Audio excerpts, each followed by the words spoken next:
ಎಲ್ಲ ಇದೇ ಥರ ಅದಾವೆ. 4 ಗಿಡ, 4 ಗೊನೆ, 5 ಗೊನೆ, ಒಂದು 100 ಕ್ವಿಂಟಲ್ ಮ್ಯಾಗ ಅಂದ್ರೆ 6,40,000 ಗುದಿ ಆಗೈತಿ. ಈಗ 9 ಗೊನೆ ಅದಾವೆ ನೋಡ್ರಿ. ಅದ್ರ ಕೆರಾನ್ ಕಂಪ್ನಿ ಮೆಡಿಸಿನ್ಸ್ ಏನು ನಾವು ಹಾಕಕ್ಕೆ ಮೇಲೆ ಇಲ್ಲಿ ಎಲ್ಲಿ ನಮ್ಮ ಅಡಿಕೆ ಉದುರೋದಾಗಲಿ, ಹಳ್ಳಿ ಉದುರೋದಾಗಲಿ ಅದು ಯಾವುದೂ ಆಗಿಲ್ಲ ಈ ವರ್ಷ.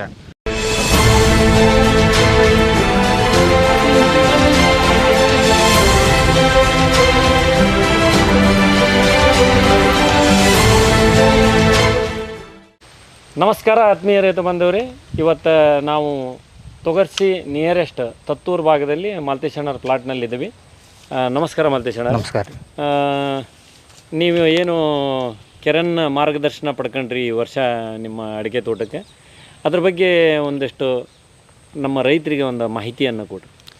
ನಮಸ್ಕಾರ ಎಲ್ಲರಿಗೂ. ನನ್ನ ಹೆಸರು ಮಹಾಂತೇಶ್ ಕಳ್ಳಿಕುನಿ ತತ್ತೂರು ಅಂತೇಳಿ.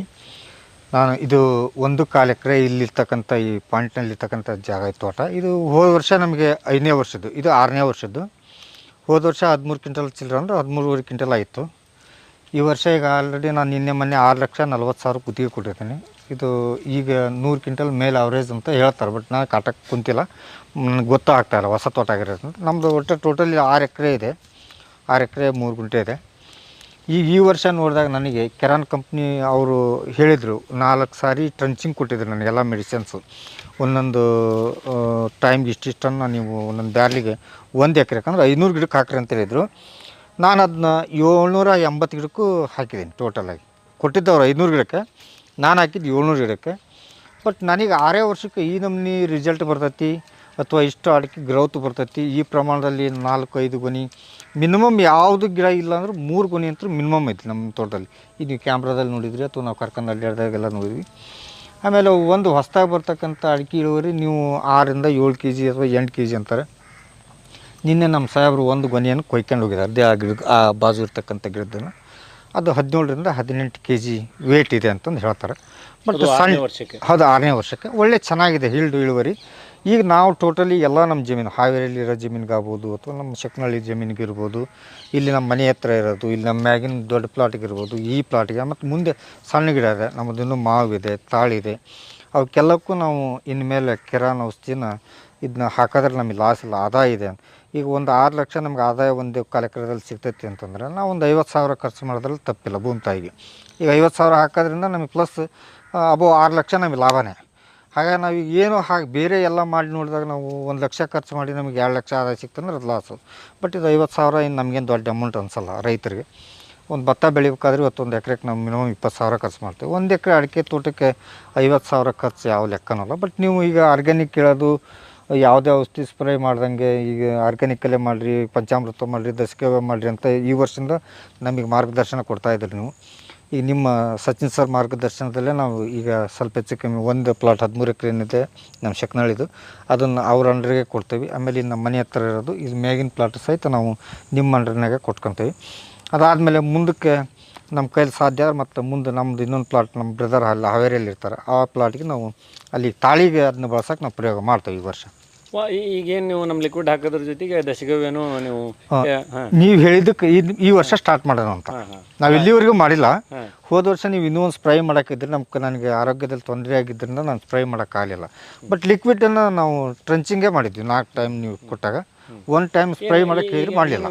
ಓವರ್ ಆಲ್ ನಾವೇನಂತೀವಿ ಒಬ್ಬ ರೈತರಾಗಿ ಈಗೇನು ನೀವು 6ನೇ ವರ್ಷಕ್ಕೆ ಈ ರಿಸಲ್ಟ್ ಬಂದೈತಲ್ಲ, ಈ ಬಗ್ಗೆ ಅಂದ್ರೆ ಟೋಟಲ್ ಇದು 1/4 ಎಕರೆನೇ 700 ಗಿಡನೇ ಇಲ್ಲಿ 6,40,000 ಇದು ಗುತ್ತಿಗೆ ಹೋಗುತ್ತೆ ಅಂದಾಗ ನಿಮ್ಗೇನು ಅನ್ನಿಸ್ತು ಅಂತ ಸಡನ್ ಆಗಿ? ನಮಗೆ ಹಿಂದಿನ ವರ್ಷ ಬರೀ 13 ಕ್ವಿಂಟಲ್ ಅಡಿಕೆ ಬಂದಿರೋದು ಸಡನ್ ಆಗಿ ಜಂಪ್ ಆಗುತ್ತೆ ಅಂದಾಗ ಏನು ಅನ್ನಿಸ್ತು? ಇಲ್ಲ, ನಮಗೆ ನಾನು ಭಾಳಷ್ಟು ತೋಟಗಳನ್ನು ಅಡ್ಡಾಡಿ ನೋಡಿದ್ದೀನಿ. ನಾನು ಸುಮ್ಮನೆ ಕೂಡೋದಿಲ್ಲ, ಭಾಳಷ್ಟು ಸಂಘಜೀವಿ ಇರೋದ್ರಿಂದ ಎಲ್ಲರ ಜೊತೆಗೂ ಅಡ್ಡಾಡ್ತಿರ್ತಾನೆ ನಾನು. ಬಟ್ ನನಗೆ ನಮ್ಮ ತೋಟ ಇಷ್ಟು ಪ್ರಮಾಣದಲ್ಲಿ, ನಮ್ಮ ಮುಂಚೆವೆಲ್ಲ ಇದಾವೆ, ಹಳೆವೆಲ್ಲ ಇದಾವೆ, ಅವು ಯಾವ ಈ ಪ್ರಮಾಣದಲ್ಲಿ ಬಂದಿಲ್ಲ. ಬಟ್ ಇದು ಬಂದದ್ದು ನೋಡಿ ನಮಗೂ ಆಶ್ಚರ್ಯ ಅನ್ನಿಸ್ತು. ಆಮೇಲೆ ಇದು ಪ್ರಾಯೋಗಿಕವಾಗಿ ನಾವು ಮೊದಲನೇ ವರ್ಷ ಇದು ಮಾಡಿರೋದ್ರಿಂದ ನಮ್ಮ ಬೇರೆ ತೋಟಗಳಿಗೂ ನಮಗಿದು ಮಾದರಿನೇ ಇದು. ಈಗ ಯಾಕಂದ್ರೆ ಹಳೆ ತೋಟ 12 ವರ್ಷದ ತೋಟಗಳು ಇಷ್ಟು ಇನ್ಕಮ್ ಬರ್ತಕ್ಕಂಥ ಲೆವೆಲ್ ಇಲ್ಲ, ಕಮ್ಮಿ ಇದೆ ಆದಾಯ. ಬಟ್ ಇದು ನಮಗೆ ಚೆನ್ನಾಗಿ ಅನ್ನಿಸ್ತು, ಗ್ರೌತ್ ಒಳ್ಳೆ ಚೆನ್ನಾಗಿದೆ. ಈಗ ಮಾಡಿದ್ದು ನೋಡಿ ನಮಗೆ ಈ ವರ್ಷದ ನಾವು ಆದಾಯ ಕಾಕೊಂಡಿಲ್ಲ ಅನ್ನೋ ಒಂದು ನೋವಾಗಿದ್ದೇವೆ. ಬೇರೆ ಪ್ಲಾಟ್ಗೆ ಆ ಪ್ಲಾಟ್ಗೆ ನಾವು ಮಾಡಲಿಲ್ಲ, ಸಾಂಪ್ರದಾಯಿಕವಾಗಿ ನಾವು ಇದು ಮಾಡಿದ್ವಿ, ಅದ್ರ ಜೊತೆಗೆ ಅವ್ನು ಮಾಡಬೇಕಾಗಿತ್ತು ಅನ್ನೋ ಒಂದು ಕೊರಗಿದೆ. ನೋಡ್ರಿ ಆತ್ಮೀಯರೇ, ಈ ವರ್ಷ ಏನಿದೆ ಅಂದರೆ ರೆಡ್ ಮೈಟ್ಸಿನ ತೊಂದರೆ, ಇಂಥವೆಲ್ಲ ತೊಂದರೆ, ಆಮೇಲೆ ನೀರಿನ ತೊಂದರೆ, ಇದೊಂದಿಟ್ಟು ಮಲೆನಾಡಿನ ಸೆರಗ ಆಗುತ್ತೆ. ಹಿಂಗಾಗಿ ಇಲ್ಲೊಂದು ಸ್ವಲ್ಪ ಅಷ್ಟು ರೆಡ್ಮೇಡ್ಸದ್ದು ತೊಂದರೆ ಆಗಿಲ್ಲ ಅಂತ ಅನ್ಕೊಂತೀನಿ. ಯಾಕಂದರೆ ರೆಡ್ಮೇಡ್ಸ್ನಿಂದನೂ ಸಾಕಷ್ಟು ಅಡಿಕೆ ಈ ಬಾರಿ ಕಡಿಮೆ ಆಗಿದೆ. ಏನೋ ನಮ್ಮ ಕಂಪ್ನಿ ಪ್ರಾಡಕ್ಟನ್ನು ಅವ್ರು ಮಾಡ್ಯಾರ ಅನ್ನೋದ್ರ ಜೊತೆಗೆ ಕುರಿಗೊಬ್ಬರನೂ ಇದೆ ಇದರಲ್ಲಿ. ಅವರು ನಾರ್ಮಲ್ಲಾಗಿ ಏನು ತಮ್ಮದು ಹಳೆ ಸಂಪ್ರದಾಯದ ಕೆಲಸಗಳನ್ನು ಎಲ್ಲನೂ ಮಾಡ್ತಾ ಇದ್ದಾರೆ. ಅದ್ರ ಜೊತೆಗೆ ಈ ಬಾರಿ ಬಸಿಗಾಲುವಿನ ತೆಗೆದಾರೆ. ಇನ್ನೂ ಒಂದು ಬಸಿಗಾಲುವಿನ ಒಂದು 6 ಇಂಚನ್ನು ಹೆಚ್ಚಿಗೆ ಮಾಡೋಕ್ಕೂ ಅವ್ರಿಗೆ ನಾವು ಈಗ ಗೈಡ್ ಮಾಡಲಾಗಿದೆ.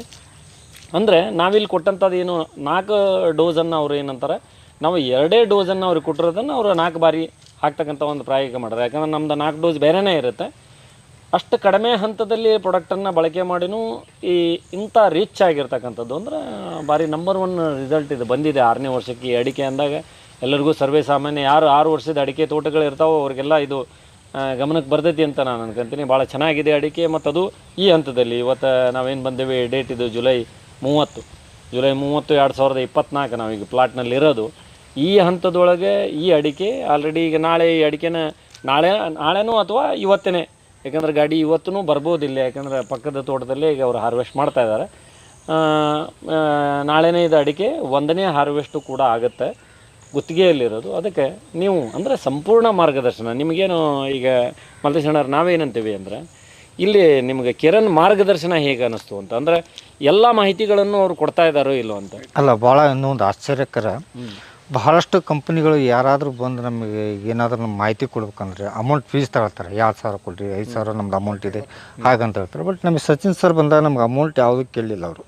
ಅವ್ರು ಏನು ಹೇಳೋರು, ನಮ್ಮದನ್ನು ನೀವು ಪ್ರಾಯೋಗಿಕವಾಗಿ ಮಾಡಿರಿ, ನಿಮ್ಗೆ ಅನುಕೂಲ ಆದ್ರೆ ನಮ್ಮ ಈ ಔಷಧಿಯನ್ನು ಸಿಂಪಡಣೆ ಮಾಡಿರಿ ಅಥವಾ ಲಿಕ್ವಿಡನ್ನು ಹಾಕಿರಿ, ಈ ಥರ ಹೇಳಿದರು. ಆಮೇಲೆ ಅವರು ವಿಶೇಷವಾಗಿ ನೀವೇ ಮೆಡಿಸಿನ್ ಮಾಡ್ಕೊಳ್ರಿ ಅಂತಕ್ಕಂಥದ್ದು ಒಂದು ಮನೋಭಾವನೆ ಅವರಲ್ಲಿದೆ. ದಶಗವ್ಯ ಮಾಡ್ಕೊಳಕ್ಕೆ ಹೇಳ್ತಾರೆ, ಪಂಚಗವ್ಯ ಮಾಡ್ಕೊಳಕ್ಕೆ ಹೇಳ್ತಾರೆ, ಜೀವಾಮೃತ ಮಾಡಿರಿ ಅಂತಾರೆ. ಇವನ್ನೆಲ್ಲ ಮಾಡೋದ್ರಿಂದ ನಿಮ್ಗಿನ್ನೂ ಅಮೌಂಟ್ ಉಳಿಸ್ಬೋದು ಅಂತಕ್ಕಂಥದ್ದು ಒಂದು ವ್ಯವಸ್ಥೆ ಅವ್ರು ಹೇಳ್ತಾ ಇದ್ದಾರೆ.